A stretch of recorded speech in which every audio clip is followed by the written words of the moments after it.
If that doctor who died had returned to Nigeria, he would still be alive.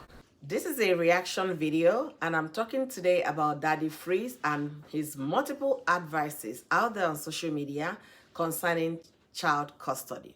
So first of all, a young Nigerian American cardiologist recently ended it all, and the rumor had it that it was because of what? Custody battle. That he was asked to pay $15,000, and because of that, he ended it all.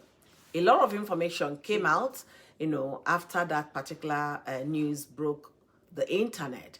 And the father of the ex-wife to this late doctor also came out to say a lot of things. I did a live stream to that effect on this channel, so click down below in my live stream section. You'll be able to hear my opinion. Now, all those information that came around, especially the one from the father of the ex of the late doctor, the man said that the court never granted any $15,000, that what the court granted was $1,900 a month for two children, one of which is with disability, that the child has high disability that requires 24-hour kind of care for the child. Now, where did we get the $15,000 that made round? And that was the reason the cardiologist ended it all. The $15,000 from information making round on social media was back pay, back fees, back that this doctor did not pay.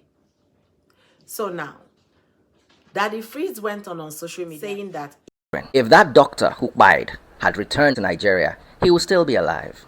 Because nobody's going to make you pay any money for children you have no access to. So guys, I want to ask a question. When you enter America, do they tear your Nigerian passport at the point of entry? If your answer is no, and a woman wants to weaponize children against you, come back home. For all intent and purpose, for someone to contemplate of ending it all is not because of dollars or because of naira or kobo or cents or pounds or sterling. No, it has to do with mental stability. And telling someone that has a mental instability to pack his things and return back home, that's evading child support, fees. That's the advice he actually put out there. If this guy had left America to Nigeria, he would have still been alive. Are you now encouraging them to disappear from taking responsibility of their own children? I don't know what Daddy Freeze meant with that. For somebody to contemplate ending it all, that means there is some level of anxiety, some level of depression, some level of one or two concerning mental state of that person. Because ending it all would never solve the problem. But that's what the mental state of that person will be telling the person as a way to escape the pain. So it's not ordinary for someone to wake up and start thinking of ending it. There must have been some situation that got to that person's mental health. Instead of running away to Nigeria because there is no law that will make it mandatory for you to pay child support, I would rather tell the person to seek help. Seek help from mental health professionals to be able to get that mind to work straight, to be able to get that mental health stability that is needed. Few months ago in 2024, we all discussed the case of Andrew Ochuko. I hope I got the name right. Andrew Ochuko in the United Kingdom had a mental problem and ran to Nigeria, started from Aba to Port Harcourt and Abuja, and this guy ended up destroying some young women out there. The case was all over the news in 2024. If Andrew has sought for help, mental health help in the UK, he wouldn't have become the menace he became to Nigerian society until he was taken out by Nigerian police. So telling someone that has mental instability to run away or escape or pack it up from one country and migrate to another is not a way of solving any problem. And in terms of child support, the child support in question, they are not talking about you coming to cater for strangers' children. Let's know that. They are talking about you catering for your own children. When I mean you catering for your own children, if the state is saying because you earn AYZ a month, a year, and for that reason we are going to take some certain percentage of your earning for the welfare of your children, I don't think it's too much for a state to ask. And for those thinking that it's only men that pay child support, it's laughable. It's not only men that pay child support in America. This child support system has been working for this country for the longest time. And if you are a newcomer to America and you don't want to find out how the laws and the procedures of the country work, then you are making a mistake. You need to sit yourself down, read up, learn what works for the country and how they operate. Don't think you can come and insert yourself in their situation and expect to go scot-free. No. If you have a child and you have income, it's expected you take care of that child, whether you're divorced, separated, or still together. It's only when you don't have income that the state will come in to start catering for those children. But once you have income to maintain a baby girl life or a big boy lifestyle, you have to first of all cater for your children. Let us remember again that the children in question are not strangers' children. The children in question are the offsprings of these people that love could no longer keep together. So Daddy Free is coming to say if they deprive you access to your children, that he does not see any reason why you should pay child support. First of all, ask yourself, what was the reason for the government to deprive you access to the children? Is it because you are an unfit parent? Is it because of mental instability? Is it because you could be a danger to the children? These are the questions you have to ask yourself, because the state cannot just come and hammer these things down on you if there is no evidence to back up what their decisions are. Let us get these things right.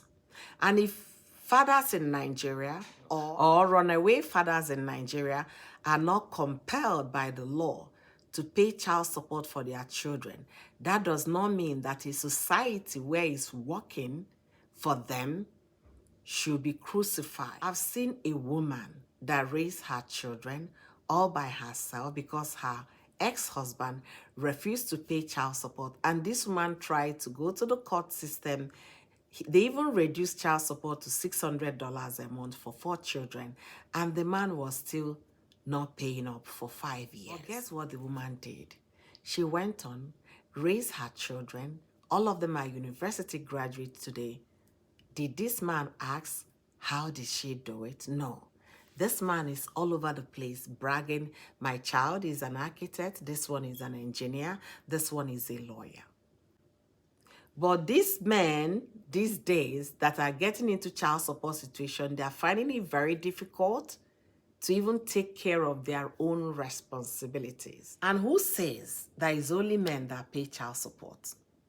Women pay child support.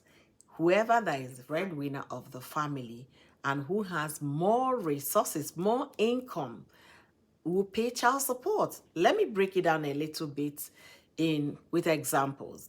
Let's assume A and B were married. B being the woman, A the man. And A makes less income than B. B, though a woman, but she was breadwinner of the house, okay?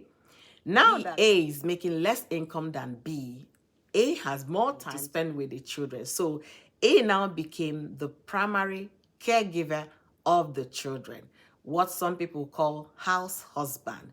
He makes less money. He is a primary caregiver of the children. He stays with the children more. While B, that is the woman, is the financer. She provides everything money could think about for the home. Now, when their love could no longer hold them together and the marriage is being broken irretrievably, they go to court for a divorce and the battle of custody will come up. B might assume because I'm a woman, the court is going to grant me custody. No, it doesn't work that way. The court is going to weigh all the options, what kind of job you do, and how much of your time is available for those children. By the time the court weighs all these options and determine, because you are always on the go, you're always traveling, you hardly have time to spend with the children.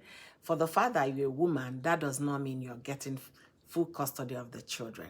The court is going to weigh all these options and grant full custody of these children to the parent at home, parent that gives care, the primary caregiver of the children. So in that case, the woman is going to drag and drag, no matter how you drag, unless if you decide to cut your work hours and decide to, like, I want to be a primary caregiver, and this is the things I've put in place to take care of my company, my business, my job, and things like that. And for that reason, I've gotten 40% of my time back. I want to stay with my kids. Unless you can prove that, they are going to give custody to that husband of yours that was a house husband when you were busy traveling up and down making money. And if that's the situation here, what the court is now going to do, that you B is going to be paying child custody to A, irrespective of the fact that A is the male. Vis-a-vis, if A, being the man, makes more money and rarely available for the children, the court is still going to give child custody to B if B was the person that is available for the children, spend more time, primary caregiver makes less income. The court is still going to do the same thing to A. So it doesn't matter your gender. The court is looking at the availability for these children, the comfort for these children, who is going to provide for them. Because if the court can get the parent to pay child support, that means the government is not going to bear that responsibility of giving you guys food stamp and what have you. I hope I made myself clear.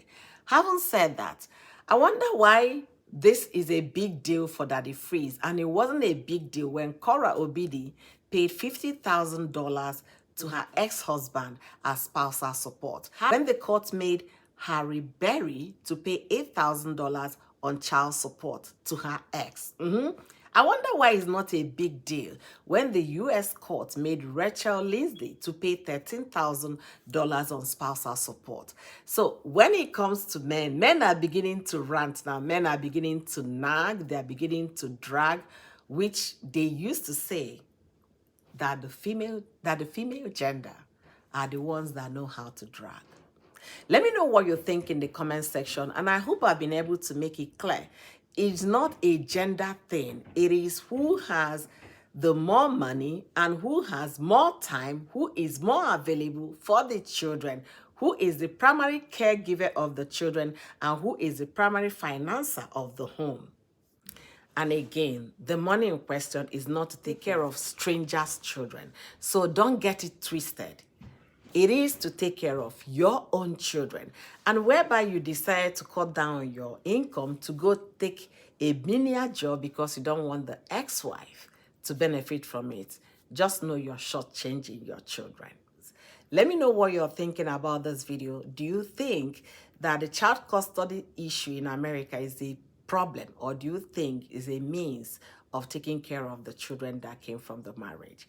Let me know what you think in the comment section, and until I see you guys in my next video, take care of yourself and take care of one another.